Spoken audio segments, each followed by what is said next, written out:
Bermain sosial media sekarang telah menjadi hal yang cukup adiktif. Bangun tidur, buka sosmed. Lagi makan, buka sosmed. Lagi di toilet, buka sosmed. Bahkan sebelum tidur, alangkah tanggungnya jika tidak buka sosmed lagi. Tapi kalian sadar gak kalau setiap platform sosial media entah kenapa memiliki lingkungan yang 180 derajat saling berbeda. Kita ambil contoh seperti Instagram yang katanya terlalu serius, TikTok yang isinya bercanda terus, dan Facebook yang kadang dicap boomers. Loh, kok gitu? Dan apakah ini semua benar? Jadi sesuai request yang ada di kolom komentar, makanya kali ini gue mau bahas yang santai aja.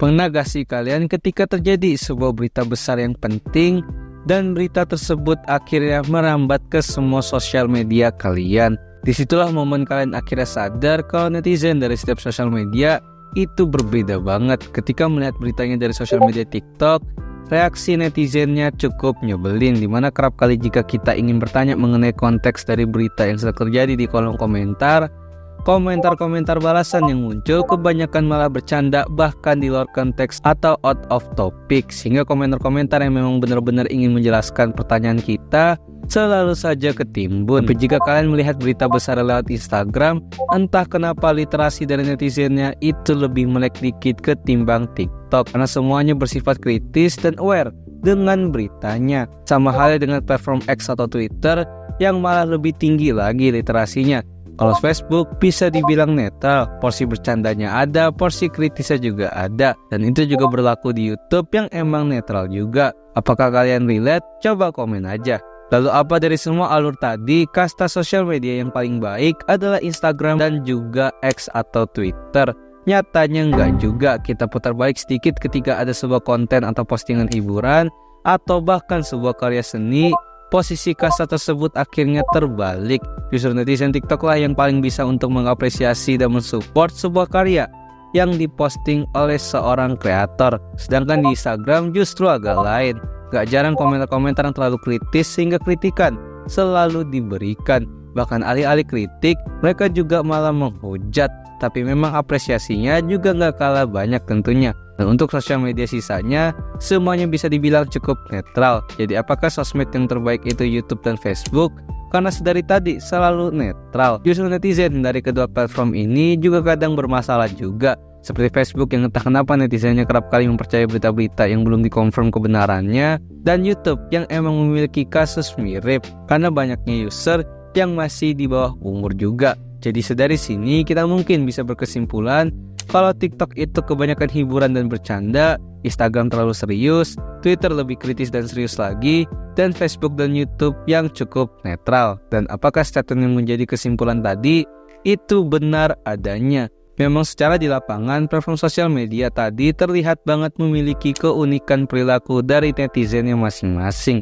Tapi perbedaan perilaku tersebut sebenarnya merupakan hal yang wajar karena alasan-alasan yang akan gue jelasin di next chapter. Jadi faktanya tidak ada sosial media yang memiliki kasar tertinggi, tapi kadar lingkungan sosial media yang toksik lah yang ada, yang memang disebabkan oleh faktor perilaku netizen tadi. Karena ini memang benar-benar diriset oleh beberapa media artikel, di mana kalian bisa lihat sendiri datanya siapa sosial media yang paling toksik. Tapi di luar poin tadi, apa sih yang menyebabkan perilaku netizen itu berbeda-beda di setiap platform sosial media?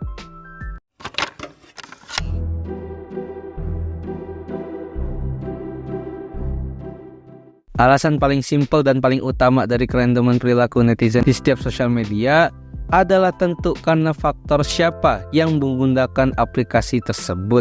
Siapa di sini itu dikategorikan berdasarkan umur dan kedewasaan berpikir tentunya.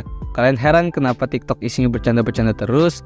Kenapa komentarnya selalu saja kebelet ingin masuk search bar alias komentar biru kalau kata orang TikTok? Sehingga komentar-komentar yang gak nyambung dan out of topic ini bertebaran di platform TikTok yang malah membuat kita sebagai pengguna normal malah jadi gak nyaman. Ya karena faktanya netizen TikTok mayoritas dipenuhi oleh bocil dan juga remaja dari usia 10 sampai 24 tahun.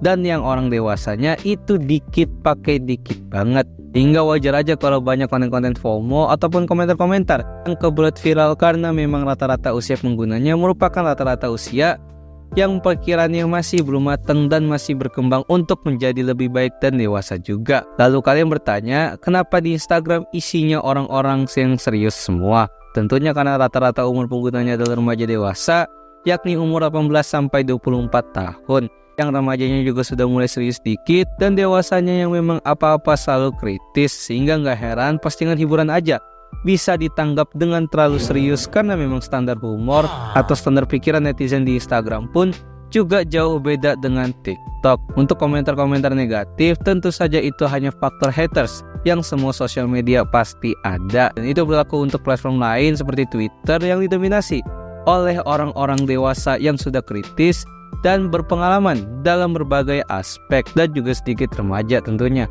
Atau platform sosial media Facebook yang karena merupakan sosial media yang trendy pada tahun 2010-an, makanya cukup dipenuhi oleh orang tua dan sedikit anak muda tentunya.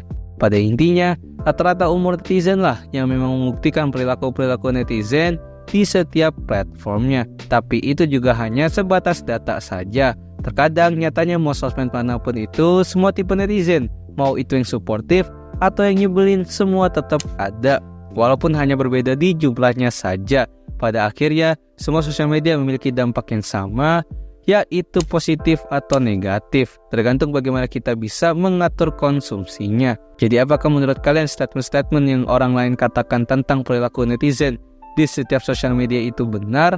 Silahkan kasih pendapat kalian di kolom komen. Terima kasih telah menonton video ini. Gimana? Kalian termasuk netizen apa? Dan platform sosial media mana yang sering kalian pakai untuk sehari-hari? Silahkan komen juga. Jadi begitulah kerandoman dan keanehan netizen-netizen di setiap sosial media yang memang ada-ada aja. Tapi semua ini dikarenakan faktor rata-rata kemampuan berpikir mayoritas penggunanya juga. Tapi semua itu juga tidak masalah, karena sosial media sendiri bisa menjadi hal yang cukup baik jika kita bisa terus bersikap positif dan terus berbagi hal-hal yang baik dan bukan kebodohan. Cobalah membuat lingkungan yang sehat di setiap sosial media yang ada dengan kerandoman netizennya.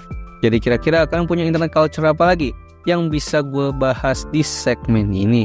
Jadi jangan lupa subscribe. Dah.